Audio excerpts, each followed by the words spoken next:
Presenting Civil Guruji app available in Google Play Store. Download now. तो जब हम 2 into L into H कर देते हैं तो हमारा क्या निकल आता है, ग्राउंड बीम का या प्लिंथ बीम का क्या निकल के आ जाता है, हमारा फॉर्मवर्क कैलकुलेट हो जाता है।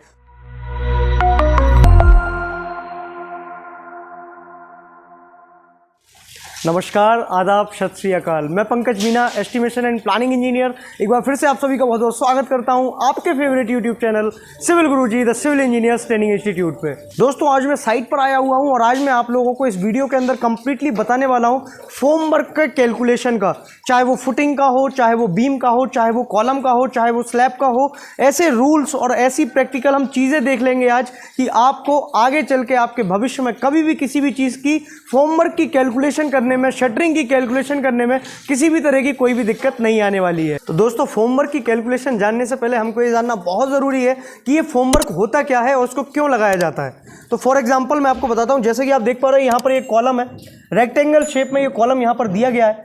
क्या इसको ऐसे ही शेप में ला करके यहाँ लगाया गया होगा? नहीं ना।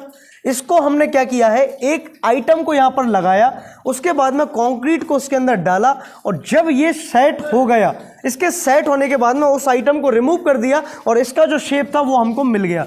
इस शेप को पाने के लिए जिस आइटम का यूज़ किया गया उसको हम बोलते हैं दोस्तों फॉर्मवर्क। और दोस्तों, एक और बहुत इंपॉर्टेंट चीज़, आप सभी के इंटरव्यूज़ में भी ये चीज़ पूछी जाती है, ये जो शटरिंग इस पर लगती है, इस शटरिंग का जो आपको सेंट्रल पब्लिक वर्क डिपार्टमेंट जो CPWD है हमारी, उससे आपको जब पैसा लेना होता है तो आपको जो उसका पेमेंट होता है वो होता है कॉन्टैक्ट सरफेस एरिया के हिसाब से। मेरे को जो DSR में जो रेट मिलेगा वो DSR में रेट इस हिसाब से मिलेगा। मेरे को मतलब नहीं है कि उसने शटरिंग कितनी बड़ी प्लेट लगाई थी, मेरे को मतलब है कि अगर मेरा 250 बाई 400 का कॉलम था तो वो कॉलम कास्ट होना चाहिए और उसी के हिसाब से क्या मिलेगा, मुझे उसका पैसा मिलने वाला है। तो दोस्तों, ये जो फॉर्मवर्क होता है इसका अलग अलग मेंबर पे अलग अलग कैलकुलेशन होता है। फुटिंग का अलग कैलकुलेशन है, बीम का अलग कैलकुलेशन है, कॉलम का अलग कैलकुलेशन है। तो इन सभी कैलकुलेशंस के बारे में जानने के लिए ही आज मैं आपको ये वीडियो लेकर के आया हूँ। तो दोस्तों, शुरू करते हैं वीडियो। आपको बताता हूं मैं कि फुटिंग का हम किस तरीके से मेजरमेंट लेते हैं शटरिंग का। आप भी सिविल इंडस्ट्री के बन सकते हैं एक्सपर्ट इंजीनियर सिविल गुरुजी के साथ। सिविल इंजीनियर्स ट्रेनिंग इंस्टीट्यूट अब पहुंच चुका है आपके अपने शहर भोपाल, दिल्ली, लखनऊ और नागपुर में भी एक खास ऑफर के साथ। पे कीजिए 60% फीस आफ्टर योर प्लेसमेंट। अभी कॉल करिए 9111001234 पर। सीट्स लिमिटेड हैं, जल्दी कीजिए। तो दोस्तों, जैसा कि आप देख पा रहे हैं, यहाँ पर ये कॉलम फुटिंग दी गई है, यहाँ पर पाइल किया गया और उसके ऊपर ये आपको पाइल कैप दिख रहा है। तो दोस्तों, हमें अगर इसका शटरिंग निकालना हो, इसी के फॉर्मवर्क के कैलकुलेशन को बताते हुए मैं आपको सारे कैलकुलेशन क्लियर कर दूंगा, आपके रेक्टेंगुलर फुटिंग के, आपके स्टेप फुटिंग के, आपके ट्रेपेजॉइडल फुटिंग के। तो दोस्तों, सपोज करिए कि ये क्या है, एक रेक्टेंगल फुटिंग है और यहाँ पर इसका जो शटरिंग लगा होगा वो कहाँ लगा होगा, इस लेंथ के अलोंग लगा होगा और इस वाली लेंथ के अलोंग लगा होगा और सेम इसके पीछे वाली लेंथ और उसके बाजू वाली लेंथ के अलोंग इसका शटरिंग लगा होगा। तो अगर मेरे को इसका ये लेंथ पता चल जाए और इसका मेरे को विड्थ पता चल जाए तो मेरे पास क्या क्या हो गया, यहाँ पर एक लेंथ आ गई, यहाँ पर एक विड्थ आ गई, यहाँ पर एक लेंथ आ गई और यहाँ पर एक विड्थ आ गई। तो आप जैसा कि देख पा रहे हैं, हमारे पास क्या आ गया calculation, L + B + L + B, ये मिलके हमारे सामने क्या हो गया, 2L + 2B। अगर मैं 2 को कॉमन ले लेता हूँ तो मेरे पास ब्रैकेट में अंदर क्या बचता है, L + B। तो ये तो हमारी जो रनिंग मीटर में लेंथ थी वो निकल के सामने आ गई। अब हमें इसका क्या करना है, इसका हाइट का भी तो मल्टीप्लाई करना है। अभी तो हमने सिर्फ क्या ली, इसकी रनिंग मीटर में लेंथ ले ली, लेकिन हमको क्या निकालना है, इसका शटरिंग निकालना है। और शटरिंग का जो मोड ऑफ मेजरमेंट होता है वो काय में होता है, स्क्वायर मीटर में। तो हमारे पास लेंथ आ चुकी है 2 इंटू L + B। अगर मैं मल्टीप्लाई कर दूं इसमें हाइट का तो हमारी कौन सी शटरिंग निकल जाएगी, हमारी रेक्टेंगुलर फुटिंग की शटरिंग निकल जाएगी। अब मैं बात करता हूं दोस्तों स्टेप फुटिंग के बारे में। अगर कोई मेरी स्टेप फुटिंग है, स्टेप फुटिंग मतलब क्या, एक नीचे रेक्टेंगल है और उस रेक्टेंगल के ऊपर एक और छोटा सा रेक्टेंगल है। तो हमें यहाँ पर क्या करना है, इन रेक्टेंगल्स को 2 पार्ट में डिवाइड कर देना है। नीचे वाला जो हमारा रेक्टेंगल है, सपोज उसका साइज है 1600 क्रॉस 1600 mm। तो हमारे पास लेंथ कितनी है 1600, विड्थ कितनी है 1600। हमने किया 2 इंटू 1600 + 1600, 1600 + 1600 कितने हो गए 3200। 3200 का मल्टीप्लिकेशन किया हमने 2 से तो हमारे पास आ गया 6400 mm, मतलब कि 6.4 मीटर। और इसकी जो हाइट थी इस रेक्टेंगल की वो थी 200 mm। तो हमने मल्टीप्लाई कर दिया 200 mm से, that is 6.4 metre multiply by 0.2 की हमारा जो शटरिंग का कैलकुलेशन है वहाँ पर क्या होता है, मोड ऑफ मेजरमेंट जो रहता है वो रहता है स्क्वायर मीटर में। तो जैसा कि आपने देखा, इस पर्टिकुलर रेक्टेंगुलर फुटिंग का हमने जो शटरिंग निकाला इस मेंबर का, वो जो मेंबर का जो कैलकुलेशन निकल के आया है वो आया है 1.28 स्क्वायर मीटर। अब दोस्तों जैसा कि मैंने आपको बताया इस रेक्टेंगुलर फुटिंग का मतलब असलियत में तो ये पाइल कैप है, लेकिन मैं आप लोगों को सिखाने के लिए, चूंकि मेरे पास अभी यहाँ पर रेक्टेंगल फुटिंग नहीं है, तो यहाँ पर मैं आपको लेकर के आया हूँ इसी पाइल के ऊपर बताने के लिए किस तरीके से आप मेजरमेंट करेंगे। तो यहाँ पर जो आपने रेक्टेंगुलर फुटिंग का जो मेजरमेंट सीखा उसी तरीके से सेम स्टेप फुटिंग का होगा। बस स्टेप फुटिंग में आपके पास जैसा कि आप देख पा रहे हो यहाँ पर आपको नीचे एक बड़ा रेक्टेंगल दिख रहा है और उसके ऊपर एक और छोटा रेक्टेंगल दिख रहा है। तो आपको इसको सिंपली दो पार्ट में डिवाइड करना है और पहले आपको नीचे वाले रेक्टेंगल का कैलकुलेट करना है 2 into L plus B into H से, और उसी के ऊपर वाले का भी आप सेम फॉर्मूला लगा के निकाल सकते हैं। अब दोस्तों बात करता हूं मैं ट्रेपेजॉइडल फुटिंग के बारे में। तो दोस्तों आपकी जानकारी के लिए मैं बता दूं, जैसा कि आप सामने देख पा रहे हो इस ट्रेपेजॉइडल फुटिंग का जो आपको नीचे ये रेक्टेंगल पार्ट दिख रहा है इसी के ऊपर बस शटरिंग लगाई जाती है, और ये जो इसके ऊपर का जो स्लोप दिख रहा है, इसका जो ऊपर का फ्रस्टम वाला पार्ट दिख रहा है हमारी ट्रेपेजॉइडल फुटिंग का, यहाँ पर किसी भी तरह की कोई शटरिंग नहीं लगाई जाती है। इसका जो शेप होता है ये मेसन ही डिजाइन करता है, वहीं साइड पर इस पे किसी भी तरह की शटरिंग नहीं लगाई जाती। इस पर जो शटरिंग लगाई जाती है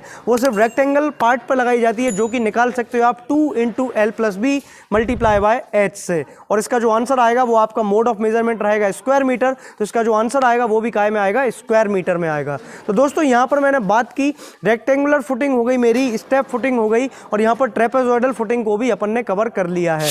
अब मैं बात करता हूँ दोस्तों मैट और राफ्ट फुटिंग की। तो दोस्तों जैसे कि आप देख रहे हैं ये आपको मैट और राफ्ट फुटिंग दिख रही है, ये भी एक क्या है, रेक्टेंगल ही है, बस ये थोड़ा सा बड़ा रेक्टेंगल हो गया, इसकी कुछ डेप्थ थी वो थोड़ी सी बड़ी हो गई, लेकिन क्या फॉर्मूला चेंज होगा क्या, यहाँ पर भी सेम फॉर्मूला रहेगा। जैसे कि आप सामने देख पा रहे हैं यहाँ पर भी 2 लेंथ है और 2 विड्थ है, L plus B plus L plus B मतलब कि 2L प्लस 2B, और 2 को अगर मैं बाहर ले लेता हूँ तो मेरे पास ब्रैकेट के अंदर बच जाता है 2 इंटू एल प्लस बी, जो कि इसकी पेरीमीटर आ गई, जो कि इसकी क्या रनिंग मीटर में लेंथ निकल के आ गई। अगर मैं हाइट का मल्टीप्लाई कर दूं तो मेरी क्या निकल आएगी, इसकी भी शटरिंग निकल आएगी। तो हमने कंप्लीटली सभी तरीके की सैलो फाउंडेशंस के बारे में बात की, इनके शटरिंग्स के कैलकुलेशंस के बारे में। तो अब दोस्तों मैं बात कर रहा हूं आपसे बीम के फॉर्मवर्क के बारे में। जो हमारा प्लिंथ बीम होता है, जो हमारा ग्राउंड बीम होता है, उसकी आप फॉर्मवर्क की मेजरमेंट किस तरीके से करेंगे। तो दोस्तों यहाँ पर आप देख पा रहे हैं यहाँ पर एक प्लिंथ बीम दिया गया है। जब इस प्लिंथ बीम की कास्टिंग की गई होगी तब यहाँ पर शटरिंग कैसे लगाई गई होगी, किस तरीके से उसका मेजरमेंट हुआ होगा, ये मैं आज आपको प्रैक्टिकली बताने वाला हूँ।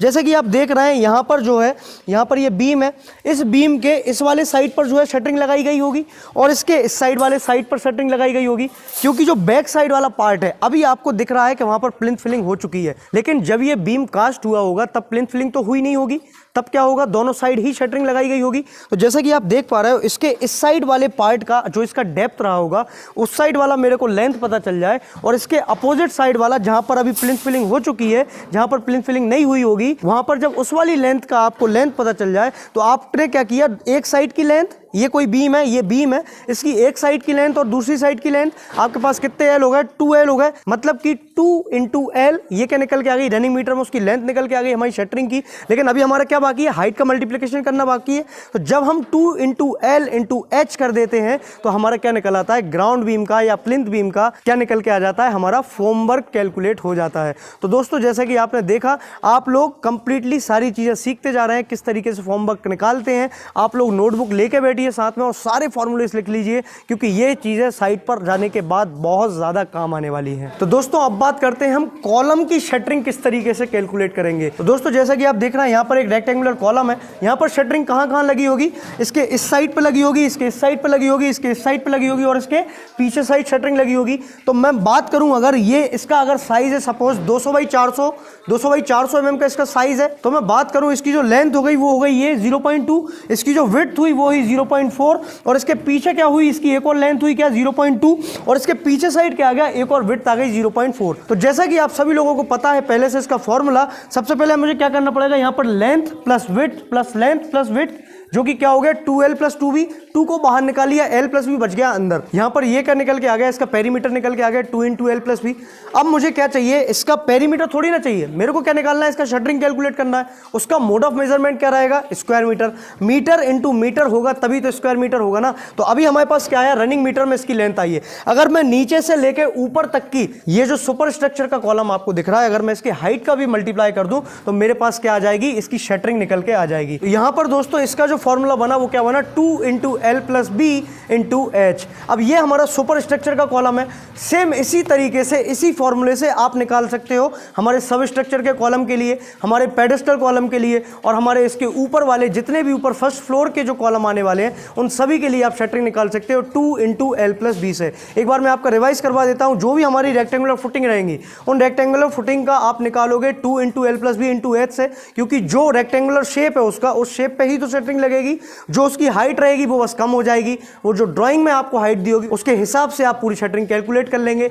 और जो कॉलम रहेगा उसका भी सेम फॉर्मूला रहेगा, बस लेंथ और विड्थ इसकी जो है कम हो जाएगी और हाइट क्या हो जाएगी, बढ़ जाएगी। बाकी फॉर्मूला पूरा सेम रहेगा। और उसके बाद में मैं बात करूं हमारे जितने भी बीम रहेंगे, ग्राउंड बीम हो गया, प्लिंथ बीम हो गया, इनकी शटरिंग आप कैसे निकालोगे। ग्राउंड बीम और प्लिंथ बीम की शटरिंग की अगर मैं बात करूं, उसके फॉर्मवर्क की अगर मैं बात करूं, तो वो आप कैसे निकाल रहे थे, एक साइड की लेंथ थी तो और दूसरी साइड की लेंथ थी, 2 इंटू एल किया तो आपका रनिंग मीटर में लेंथ निकल के आ गया। उसमें अगर मैंने मल्टीप्लाई कर दिया हाइट का तो मेरी बीम की, प्लिंथ बीम की और ग्राउंड बीम की क्या शटरिंग निकल के आ गई, मेरा फॉर्मवर्क निकल के आ गया। तो दोस्तों ये थी हमारी वीडियो जिसमें मैंने आपको बताया फुटिंग की शटरिंग के बारे में, ग्राउंड बीम, प्लिंथ बीम की शटरिंग के बारे में, हमारे पेडेस्टल कॉलम, सब स्ट्रक्चर का कॉलम, सुपर स्ट्रक्चर के कॉलम, इन सभी के शटरिंग के बारे में। आई होप आपको सारी चीजें बहुत ही अच्छे से क्लियर हुई होंगी। दोस्तों अगर आपको ये वीडियो पसंद आया तो यार लाइक का बटन प्रेस कर दो, और जो सब्सक्राइब का रेड कलर का बटन दिख रहा है उसको भी हिट कर दीजिए, और बेल आइकन को दबाना ना भूलें, क्योंकि इसी टाइप के वीडियोस हम रोजाना लेकर के आते रहते हैं।